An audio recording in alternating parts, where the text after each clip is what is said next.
don't. I don't know if anyone's going to find this interesting. We're excited because we're back into YouTube, baby. Yeah, it's been a while. We're back, baby. I've just said to Nina, do I look okay?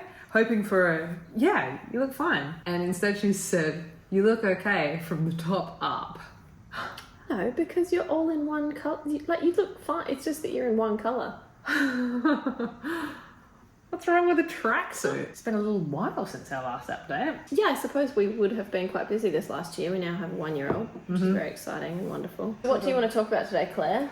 Now that you've got us all here. Now that I've gathered you all here today, I thought it would be really good to give a bit of an update on what's been going on in our lives, and the plan moving forward from here is pretty exciting and full on. We've had a really intense year, really good year in many ways, and a really terrible year in other ways. Yeah, at the end of last year, we were in a fair bit of discussion around whether we'll try to get a little sibling for our darling daughter. And we always sort of spoke about having 2 kids, so we're going to try for a second baby, which is very exciting. It is very exciting. We're so beyond stoked that we have 1 baby. Oh yeah. We're just so enjoying being parents, and Emily is just an outstanding child. She's so good. She's very good. She's very funny. We're very lucky. She's absolutely just so good. But yeah, we both grew up with siblings, and you know, my brother is one of my closest friends, and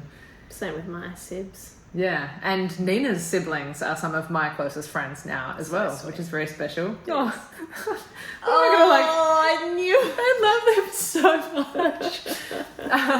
I knew and you know, you can always. I love your brother too. I just don't cry as much. Doesn't cry as much as me. I love you, Dylan. Oh yeah, there's a lot of It's emotions. love tears. There's also for me, I don't know how if it is for you. There's sort of a backdrop of it's not as much pressure in a way as having our first child, because it's sort of like we're so lucky to have Emily. It would be amazing to have a second child, and if that isn't what works out for us, it's sort of so comforting to have, oh well, how lucky we are to have Emily. Yeah.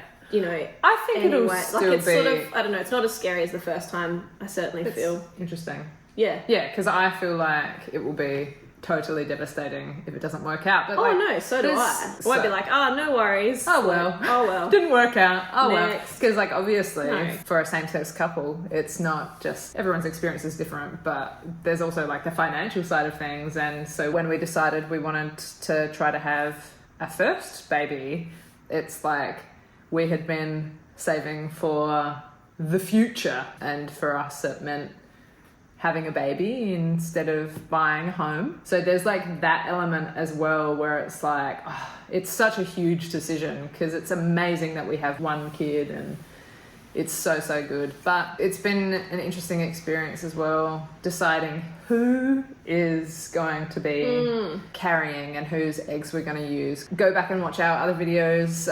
We shared our whole journey, the IVF process, and how that all went for us. Claire was very brave and shared even like the Needles. injections with all the stuff. It was, I mean, we were both brave, but it was Claire's body that was going through those processes. So it was, there's a, you know, if you need that in-depth look at What it looks like. how it can be. Yeah, and I mean, I think we'll probably share that stuff again moving forward. It's up to your body. It's going to be Nina's body this time. My body. We did 2 rounds of IVF, and the first round we ended up with 2 embryos. One of them didn't work. That was very devastating. The second one, luckily, was Emily, because we did another full round of IVF, like, so they get all the eggs out and try and make embryos. So we did the whole process twice, and the second time we did the egg retrieval, and we ended up with 0 embryos. We were hoping for a few embryos in the freezer for a sibling, and that isn't how it worked out, but we were so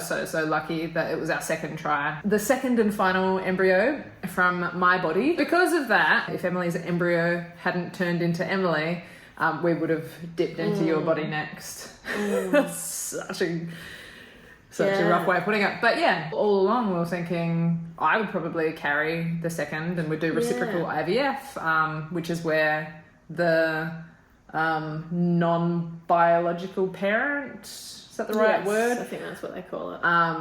Carries the baby. So I was gonna So it'd be my egg, but growing in Claire's body, or the embryo made from my egg growing in Claire's body. Yeah. Oh, there's all this science. We don't know about the science, but that's pretty much the basic version of it, I guess. It occurred to me that I might like to carry when Emily was maybe around sort of 8 weeks old or a few months old. I sort of didn't really know which way, and then I sort of would go back to when I found out Claire was happy to carry again. I was sort of a bit relieved. I was, oh, fantastic. Okay, great. Oh, good. Don't have to do that. Claire and I had a few discussions around it, and I was coming up with all of these logical, structured reasons that were sort of didn't have much emotional input when I talked to Claire, and Claire sort of noticed this. Maybe I wasn't really digging deep in my feelings around my motivations as to why I thought it was a good idea as well for Claire to carry, or for me not to. I remember you saying to me at one point, yes, but what do you want? Regardless of factors and this and money, that, and that makes more sense. And this is structurally that way, and this worked so well the first time with me being the, support parent and you being the birth parent. Fantastic. We did such a good job. Like, why wouldn't we just, if it ain't broke, But yeah, Claire sort of said, you are coming up with lots of reasons when it's just, how are you feeling? What do you want? At the end of my life, I'm going to look back and go, gee, I wish I'd tried. I am someone who's always been a little bit ambivalent around whether or not I'd want to carry. I've never had a strong direction either way to, oh, no, I don't want to. Oh, yes, I do want to. I think, Claire, you put it to me as, if you couldn't carry, how would I feel? And I went, oh, I'd absolutely carry. And it was one of those moments where I went, oh, okay, if I had that option taken away, I'm straight in. Absolutely. And what a cool experience, and how terrifying and amazing. And there was also an element, because I totally want to carry again. And that is, it's a very interesting situation. Because even though like being pregnant was brutal and the birth was horrendous, like it was incredible and everything, but it was like not fun. At the moment our obstetrician was like, you could absolutely carry another child, I was like, okay, I would. Because there was like the fear of preeclampsia, because I had preeclampsia at the end. I was like, oh, well, then it won't be me. Our obstetrician explained that preeclampsia can come on for like many different reasons. That's like a whole other video, I think. But I had it probably because we use donor sperm, obviously. And when you say probably, this is what the specialist said to you, right? It's not just us saying probably that's it. Like it's from a... Yeah, it's likely caused by like your body wants to like reject the foreign DNA or whatever. Next time it wouldn't be foreign DNA, so we would have the same level of risk if it were your body either way of preeclampsia developing. And it's a super common thing when for anyone using donor sperm, not donor sperm or donor eggs. So the sperm would no longer be like a foreign entity or whatever thing, whatever science word, but the egg would be. So if we were doing reciprocal IVF, the egg would be foreign DNA, so it would be the same level of risk. That's so like potentially confusing, but don't worry about that. So yeah, the moment I heard, oh, there's no increased risk for you of that, I think like particularly with heterosexual couples, if you have had preeclampsia once, you're likely to get it worse the next time. And that's just not the case for this version. I don't know. Anyway, I was like, I would so totally carry again. And I would love to, and I would still love to. You said because you knew how much I wanted to, that was also influencing your desire or your, I don't know, honesty about, because you didn't want to take that away from me, which is a really interesting that was a dynamic. Well, it was not a fun conversation. It was a few conversations, and they were fun. They were interesting because it was, just being super open and really brutally honest with yourselves and each other. And I mean, it did take Claire, thankfully knowing me quite well, but saying to me, hey, just because I want to doesn't mean I get to, if you want to, that's just as valid as me wanting to. And I said, I knew that logically, I know that, absolutely. But on an emotional level, it's sort of, what can I say? I'm a people pleaser. Yeah, I do. Gotta be really careful with people pleasers. A lot of people are people pleasers, but it wasn't just me trying to be nice. It's kind of, for me, the easier option to just go, you want to do it. Short term, easier. All the reasons that it makes sense for us to say, Claire, you do it. But there was something just deep in me just going, oh, maybe that'd be amazing. At the end of January, it all became more accented for me. My darling father died, and it was, I think those big experiences bring things into the forefront of your mind, and I think sometimes that can really solidify certain feelings around elements of your life, whatever it might be. And for me at that point, it was, partly it's like, oh my gosh, it'll be part of Dad's like genetics, would be in this little baby, and maybe that baby will look like him a little, or something. But it wasn't just that. It was, like, that's a lovely element. I don't know what it was, actually. I can't put my finger on it. Maybe I'm still getting there. It's only June, so it's still very recent, but it was just made me feel like it was the right thing. I don't know what element. I had a moment like that where I wasn't sure if I wanted to have kids at all. And then my appendix burst a few years ago, and it did a lot of damage to my whole abdomen, including my ovaries. And I was told it's very unlikely you'll be able to have kids. And I was like devastated by the thought of it. And I was like, well, that's very clear to me that I want to. And that's what kind of really jump-started our whole process. And I think it's just like... it certainly spurred us into action. Life-changing things, and being faced with your own mortality. For me, I was faced with my own mortality, and I think when being with my dad dies, it's sort of, it's like what matters, what's important in life, all of that stuff. And I think as well, maybe for me, being, let me check up, get a minute. It's okay to choke up. No, I know. It's really shit that your dad died. Oh yeah, it's awful. I know, I just want to be able to talk the thought before it runs away from my brain.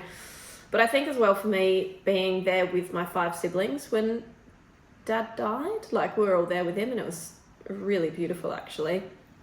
Obviously quite sad, but very, very beautiful. And peaceful. We were really lucky to be able to, be with him and all of those things, say goodbye. But there was, something about being with my siblings through that for me. So I thought, and look, it's not a guarantee just because we're about to try. It doesn't mean we're going to succeed in getting a sibling. We may not, and that may be a whole other devastating thing. But I think, just my siblings are, for me, just such a... I can't imagine life without them. So... They're pretty good. I think for me, just being through that, going through that with my siblings, and go through anything with my siblings. Like, when I think about all the big things in my life, it's, had my siblings there. So Claire and I are both very lucky. We have such beautiful relationships with our siblings, and going through that with them brought it all to a head for me. And just having Emily, we brought her in one day to the hotel. The death hotel. Far out. Oh dear. Lord. We brought Emily in one day to the hospital. We put her little foot in Dad's hand, and he went, and it was so sweet. Something just clicked, and I was just like, I just wanna try to be the carrying parent, and never thought I'd feel that way. Terrifying. Very exciting. Terrifying. I think it's going to be so cute. But great. For you to be pregnant. Back last year, Claire would say, I also want you to get to do that. If you want to do that. You don't have to do that, but if you want to, it was very much like... Yeah. But it's going to be really interesting because, like, Nina was such an incredible support person. Good. Like, such an amazingly supportive partner through pregnancy, through the birth, through... early days with little baby Emily, and now always so supportive and wonderful, and it's going to be an interesting thing. You'd be great. Are you kidding? You'd be great. Yes, but I'm having to learn to... Sure. It's a different role. It's a totally different role. Yeah, it's going to be quite a shift. Because Nina has duties. I knew you were going to talk about the duties. Oh my gosh. Nina has duties. Don't forget your duties. Don't forget your duties, because at the very end of the evening... that started when you were pregnant, right? I think so. I think it did. And I from think memory. it's like I'm going to have to let go of you doing your duties, because I'm going to have to do the duties. And the duties, explain nighttime the duties. Sorry, I'm going to interrupt you. I think it started because you were pregnant and struggling and having these issues, and you said, oh, could you please get me whatever it was? And I was like, of course, it's my duty. And that was just such a mistake for me to have said that, because Claire's brain went doink. It's her duties. Yeah. And so, Nina's duties, still to this day, and I guess probably just up until when she's pregnant, Nina's duties at the end of the night, I'll all of a sudden be like, oh, I gotta go to bed. I need to sleep now. And I need to go to sleep immediately. So Nina's duties involve getting me a glass of water to put next to, on my bedside table. She has to plug in my phone into the charger.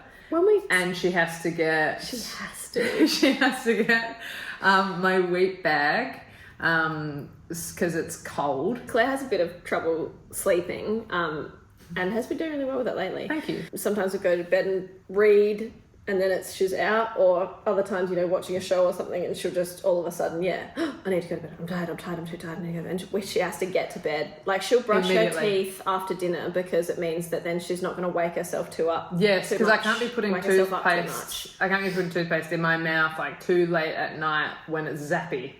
Toothpaste is really zappy, Hold on. I don't know if anyone's going to find this interesting.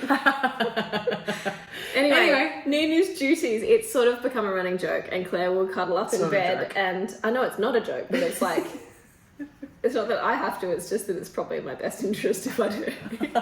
Because otherwise she's really... That's fine. She's probably not going to sleep. So I'm like, you know what? Easy. I'll get you a glass of water. Fine. She's accepted her duties. I think it's great. But I'm going to have to let go of having... Yeah, it's going to be... She's no longer going to be duty-bound. Duties.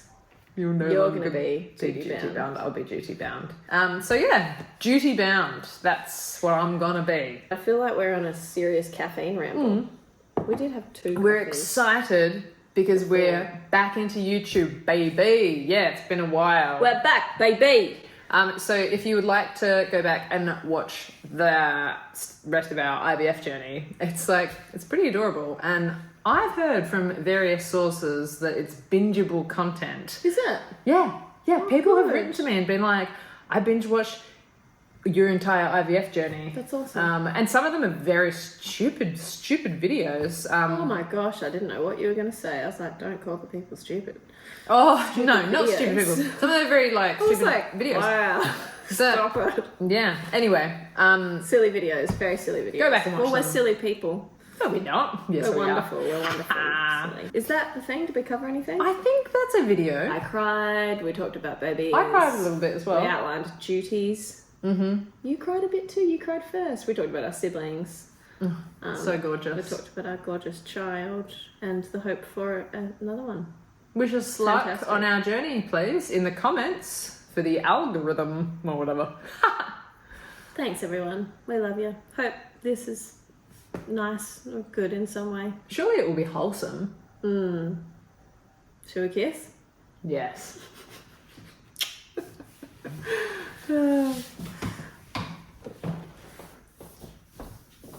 Oh no, it wasn't recording. You're joking. You're joking. Claire? I am joking. Oh.